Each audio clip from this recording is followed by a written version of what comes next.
तर ज्याप्रमाणे उद्धव आणि राज ठाकरे एकत्र यावेत असं शिवसैनिकांना वाटतं, तसंच शरद पवार आणि अजित पवार यांची राष्ट्रवादी ही पुन्हा एक व्हावी असंही बऱ्याच राष्ट्रवादीच्या कार्यकर्त्यांची इच्छा आहे आणि दादांच्या नेत्यांना हेच हवंय, हीच त्यांची इच्छा आहे की दोन्ही राष्ट्रवादी गट जे आहेत, राष्ट्रवादी काँग्रेसचे, ते एकत्र यावेत आणि दोन्ही पवार हे एकत्र आले तर आनंदच आहेत अशी प्रतिक्रिया, अशा भावना हसन मुश्रीफ यांनी व्यक्त केलेल्या आहेत.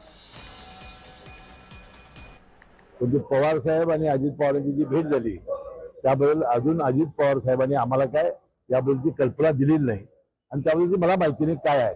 परंतु त्यांनी खुलासा असा केला की अनेक मंडळावर, अनेक ट्रस्टीजवर ते अध्यक्ष आणि आम्ही सदस्य आणि उपाध्यक्ष असल्यामुळे या बैठकीला आम्हाला उपस्थित राहावं लागतं, असा खुलासा त्यांनी केल्याचं ऐकलं. पण संजय राऊत म्हणतात की अजित पवार आणि शरद पवार हे दोघे एकत्र आधीपासूनच आहेत. मग फारच मोठा आनंद आहे आम्हाला.